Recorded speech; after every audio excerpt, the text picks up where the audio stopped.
Welcome, welcome. This one is Trunc, otherwise known as truncate. So we're implementing the type version of math.trunc, which takes a string or number and returns the integer part of that number by removing any fractional digits. So if you pass in 12.34, it'll just return the first part, 12, 1, 2.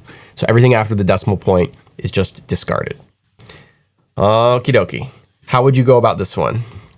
What are your first inklings? Well, let me get to your code. I think it's fairly straightforward where we just squeeze, the negative. So we don't care about the negative. So we need to convert the numbers to a string, which is straightforward to do. And then just find a decimal point. And if the decimal point exists, then grab the head. Yes. Otherwise, return the whole thing, convert it to a string. Yes. So we can go ahead. We can do it without recursion. I have two examples to show. One of them uses recursion and one of them doesn't. Well, you don't need recursion here because you only have one decimal point. You can't have more than one. Definitely. This should be an interesting one to handle. I guess the A1 is an edge case where there is nothing before the decimal point, so we have to handle that separately. But okay, let's go through that. Let's do that first one.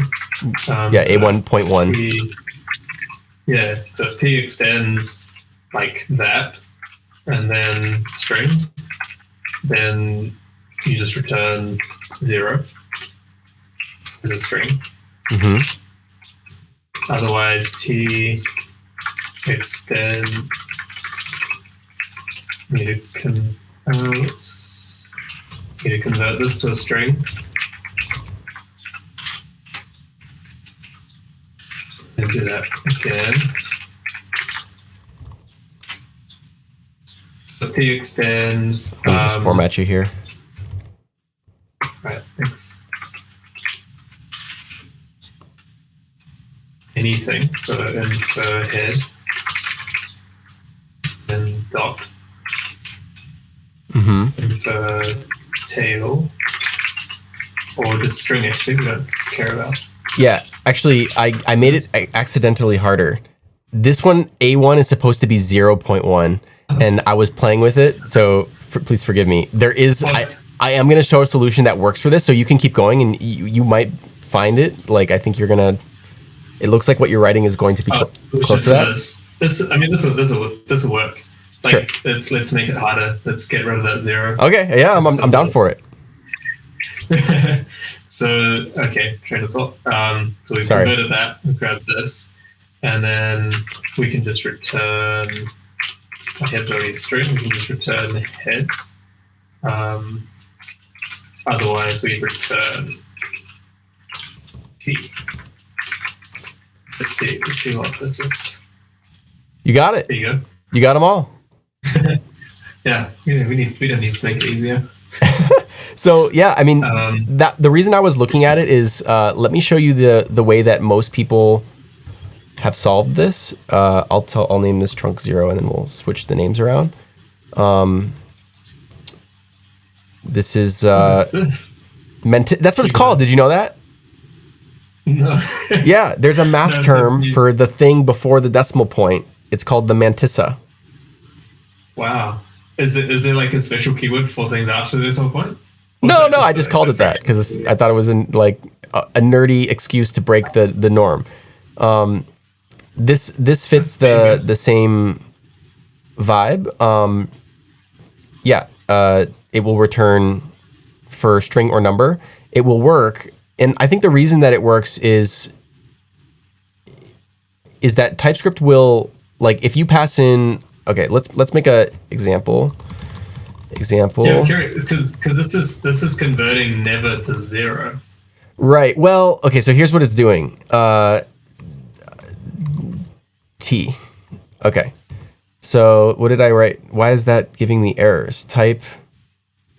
Extends. Okay. Yeah. Moving too fast. EXAMP. Okay. So 0.1. If we do this, we see that. Let's use our 2/ thing actually. Will it work? So we see that type x is equal to 0.1. So we didn't change anything. We're just returning that number as a string. If we type in 0.1, then the value that TypeScript still kind of lives with is 0.1. So that means there's something in the TypeScript type system that assesses this and goes, oh, okay, 0.1 is like, if you have a number that starts with just the point, well, let's put a 0 in front of it. So that's why it continues to work. Yeah, okay. I'm gonna break that solution then with this. I'm gonna add another. Oops. I'm gonna add another test case. Mm-hmm. Let's say 8, and make it. Oh, you're good. Make it like oops. Or just 0.1. Like that. This won't work. Because now TypeScript can't yes. 0.1. Yeah. Now TypeScript can't play any games, right? But if we use you bring this one back, then you're good. It works. Yeah. Perfect. Yep. I think there was one more that I saw, one more example that I saw out there. Let's we don't need these guys anymore. Let's do this trunc 0. I'm curious if it will work for that case you just made. What did I? There. Oh.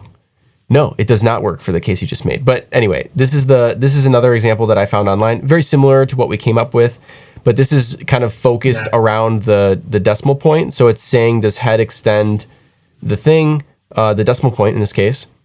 If so, return return nothing. Otherwise, recurse. Of course, when we recurse, we always, you notice a pattern, like every time we recurse, we're passing in tail as the first argument. Is very common. And then we're throwing in u, because u is not the thing that we're trying to get rid of, and then with the head.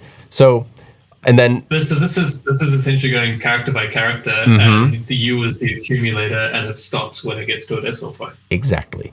And yeah, in fact, it would be better to rename this. I like to rename those ACC for accumulator. I think it makes more sense that way to read it, and it's more clear what the intent is. Yeah, that's basically what it does. And then it's doing that thing that we saw a second ago. We can say we can do it like this as well. ACC extends empty array. There's a couple different ways we can phrase that. If you want to see more about that, look at the previous example we did, which was for BEM style strings. That was number 3326. So anyway, yeah, that's the solution for that one. Any other thoughts? I like this one that you came up with. No, well, I think yeah, me too. I think we've seen a few things that check for an empty array, and I feel like that you can almost just have a utility be like an empty array. Yeah. It's used in so many. It's used in so many solutions. Yeah, when you see, I always prefer that. Even in regular JavaScript, when someone says like array.length equals 0, it's like, okay, fine. I know what that means, but I have to think when I see that. Whereas if it's just like is empty, it's like very obvious that what is empty is asserting. So cool. Let's keep going.